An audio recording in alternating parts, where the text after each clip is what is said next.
Michigan big man Hunter Dickinson has surprisingly entered the transfer portal, and believe it or not, the Wildcats could be in the running for him.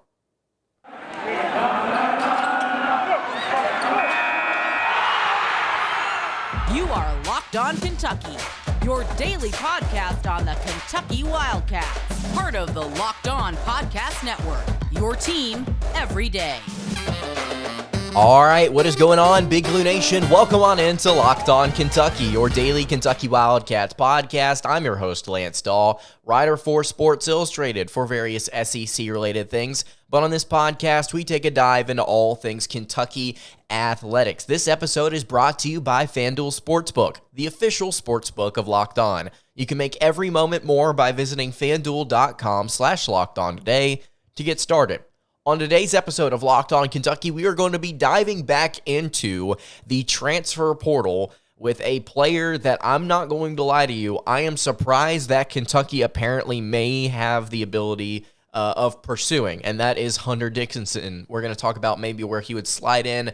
Realistically, do the Wildcats have a chance at him? And then also on today's episode, I want to talk about Jacob Toppin declaring for the NBA draft. I've got some things that I want to say about him just overall as a player as he is exiting out of this program. Thank you so much for making Locked On Kentucky your first listen every single day. I want to remind everybody out there that we are free and available on all platforms. If you're watching on YouTube, first of all, to those of you that have subscribed recently to the show, thank you so much for doing so. I really appreciate it. I'm seeing it in the numbers. I've been asking you guys to continue to subscribe to the show, and we're definitely seeing that. So I appreciate you guys hopping along on the ride. Hopefully the content you guys enjoy here as we wade into the offseason. And if you're listening on podcast, please continue to leave reviews as well. That would mean a ton to the show.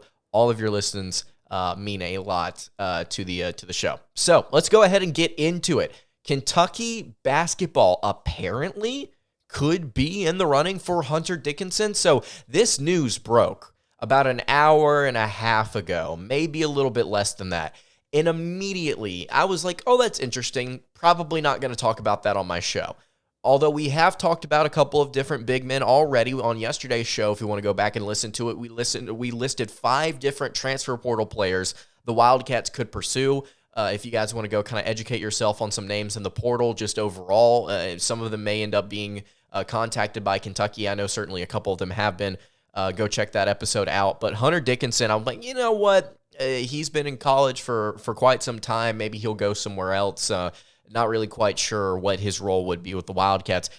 First thing I didn't realize about Hunter Dickinson, he's a junior. This kid has only played 3 years of college basketball. Michigan has just had such a long stretch of solid center production that it feels like Hunter Dickinson has been there longer than what he has been.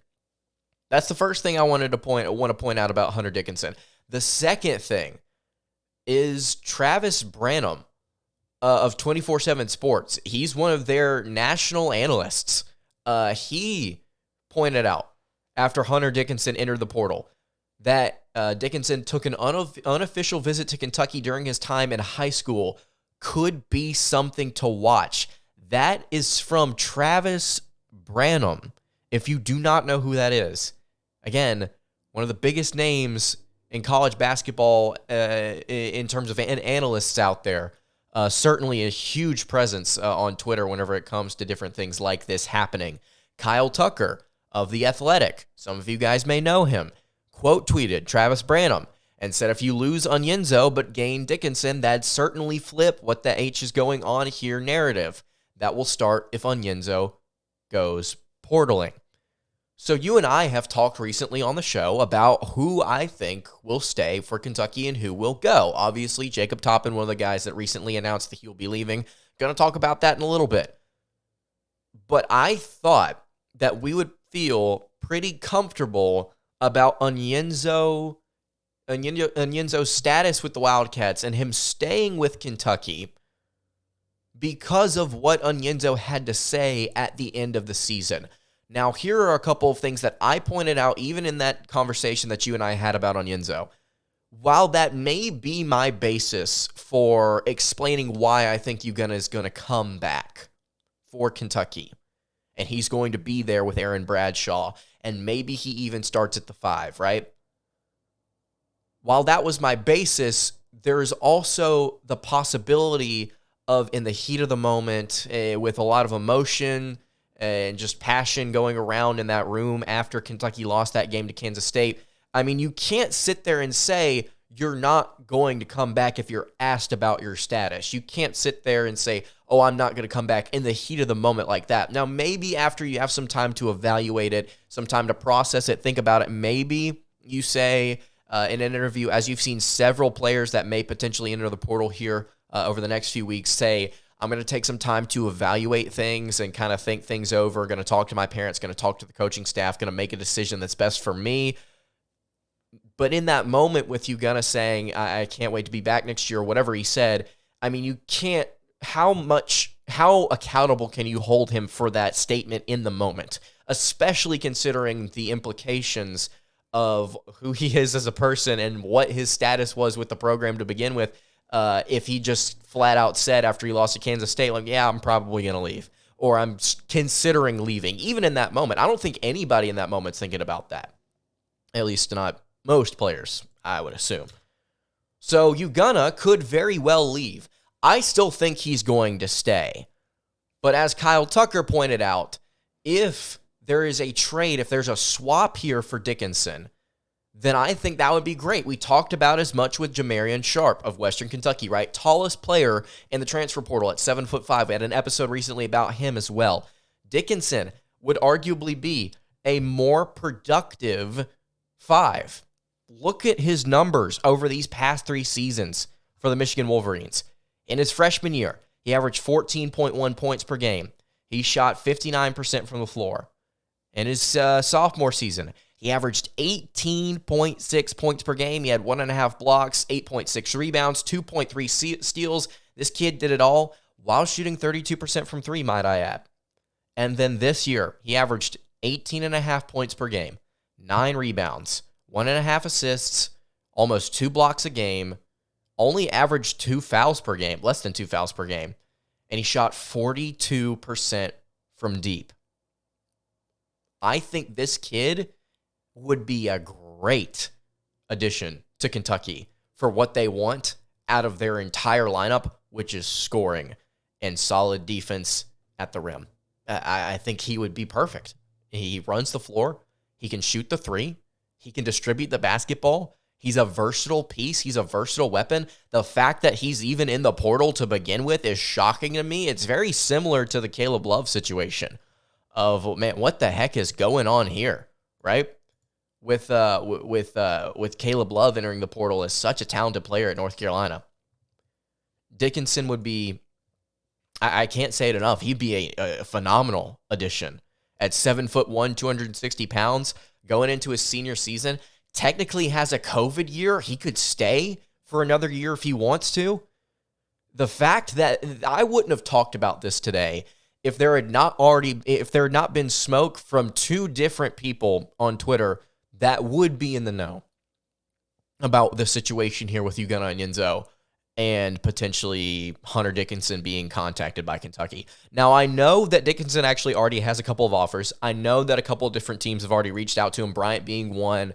I saw another. I can't remember who it was, but there's going to be a race to get this kid. But if people are already saying Kentucky, the name out the gate, not predicting it, not saying it's going to happen, just throwing out the name, yeah, we're going to talk about it here on the show because this would be an elite grab for Kentucky in the portal. Maybe one of the best grabs in the portal since its inception just a few years ago. So that would be great for Kentucky. If you've got any thoughts on Hunter Dickinson, if you've got any thoughts on Onyenso and what you think may happen there, you can leave all of that in the YouTube comments below. I want to talk about Jacob Toppin. I want to talk about what he's meant to this program and why I think that while this kid may be on the fringe here in terms of what he could be doing in the NBA draft, I think this kid deserves a shot, and I think that he is definitely at least a first-round talent. I think he's going to pan out to be that. Before we get to that, though, I want to tell you guys about our friends over at FanDuel. The Final Four is just about here, and there's no better time to get in on the action with FanDuel than now. FanDuel is America's #1 sportsbook. FanDuel right now is giving new customers a no-sweat first bet up to $1,000. That's up to $1,000 back in bonus bets if your first bet doesn't win. All you have to do is go to FanDuel.com/lockedon and sign up today to claim your no-sweat first bet. Then you can wager on everything from the money line to point scores to point spreads. You can predict who's going to cut down the net here. I personally think it's going to be UConn, but as we all know in this tournament, it's kind of been topsy-turvy. It's been all over the place, so who knows? It may end up being San Diego State or Florida Atlantic that makes it happen. FanDuel, though, it's an app that is safe, secure, and super easy to use. Don't miss your shot at a no-sweat first bet up to $1,000 when you join FanDuel today. Just go to FanDuel.com/lockedon. That's LOCKEDON to sign up. You can make every moment more with FanDuel. All right, continuing along here on the Friday edition of Locked On Kentucky. Lance Dawe hanging out here with you. Really appreciate you guys making Locked On Kentucky your first listen every single day. But as I've said throughout this week and throughout the past couple of weeks, you need to check out the Locked On College Basketball Podcast. That's right, Isaac Shade and Andy Patton do such an excellent job over there at the Locked On College Basketball Podcast. I would say that there are few people right now that do college basketball content that have better opinions, better breakdowns of what they've seen from the game, better thoughts on the tournament. There are very few people out there that do a better job than them. So again, I would highly encourage you guys to go check out the Locked On College Basketball Podcast. They have coaches, they have experts. Sometimes I will hop on there. Am I considered an expert? And maybe in my mind, but I don't know about others. But I'm kidding, obviously. But yeah, the Locked On College Basketball Podcast is elite. You need to go check them out. So Jacob Toppin, it's official. He is entering the NBA draft. He is going to be gone after spending 3 seasons with the Wildcats. This makes sense to me. Not surprised by this. We all thought this was going to happen. He put out a tweet saying all love. I'm going to read here the statement that he had for you guys. He said, "Before we even start, I want to thank God because without him, none of this would be possible. I want to thank my mom because without her sacrifice, my brother and I would not be the men we are today. I want to thank all of my family and friends for supporting me along this journey. To Big Blue Nation, ever since I was a kid, it's always been a dream of mine to play at the highest level of basketball. I came to Kentucky to chase that dream, and in my time here, I've grown tremendously, not only as a player, but as a man. This place has taught me things I will take with me for the rest of my life. For that, I want to thank my coaches and my teammates, and most importantly, the fans. Your support and passion are things I'll never forget, and I will carry with me. It's been a memorable time for me, and Kentucky will forever hold a special place in my heart. I've loved my time here, but I'm ready to finally fulfill my lifelong dream of playing in the NBA. With that being said, I will be entering my name into the 2023 NBA Draft. Go Big Blue." I've said this, I think, a couple of times recently on the show about what Jacob Toppin is as an individual. I know that I've been hyping him up as the season has gone along. Statistically, how he's improved his role on the team for what it is with his selective shots. I think that he has definitely improved as a player, which we'll get into in a second. But seeing what he did late in the year, acknowledging and accepting responsibility for losses when you don't have to go out of your way to do that. You don't have to go out of your way to kind of lay yourself down as a leader of this team and say, this is on me. I accept the responsibility for this, and the best that I can do is go out there and improve and do better and make the team better. I think that he is mature. I think that he's talented. Obviously, he's gifted athletically. I think overall, if you're looking at a prospect and you're looking to go and pick somebody late first round, somewhere in the second round, I mean, I think there are a few men that are better character-wise and personality-wise than Jacob Toppin. And on top of that, I think that he is capable of making a splash in the NBA as well. Obviously, you have the bounce, you have the athleticism, you have the ability to jump out of the gym. But on top of all this, I think he's got an NBA-style game to him. Now, we did complain at times here at Kentucky about how the mid-range jump shot is not the most favorable shot for college, I think, and certainly I think you could make the argument in the NBA as well. But whenever it comes to, I don't want to say street ball because that just sounds wrong. When it comes to that style approach, whenever you watch some of these midseason games, right, and you see just kind of a comfortable flow on offense, you see players getting to their spot and the offense is going quickly, I think Jacob Toppin handling the ball, getting the ball passed to him, catch and shoot situations, I think that his game would translate very well to the NBA. Being able to kind of get to his spots there in the mid-range and be able to pick and choose and fire away. I think that his three-point shot clearly improved this season. And at 6'9", that's probably something that will end up being valuable in the NBA. Something that I think not enough people talk about whenever they discuss prospects moving to the big leagues is what their development is going to look like when it comes to their flaws, when it comes to the areas that they're not good in. I think too many people at times focus on, well, this kid does this poorly, so therefore he is this. When in reality, that may be the case, but there's also an opportunity for that kid to improve and to grow. And so I think not enough times whenever you look at prospects like Toppin, I don't think it's focused enough on not only did he make improvement, but there's going to be an NBA team that picks him up and improves his shot further. There's a player that I don't know if you guys are familiar with. I am, because obviously I cover different things in the SEC and I cover Auburn basketball as well. Sharif Cooper was a talented guard for them a few seasons ago. He couldn't shoot straight up. And once he got to the NBA G League, he started to improve. And he has slowly gotten better to the point where he's averaging over 20 a game. And his three-point shot is not elite, but it's like 36, 37%. That's really, really good compared to what he was in college.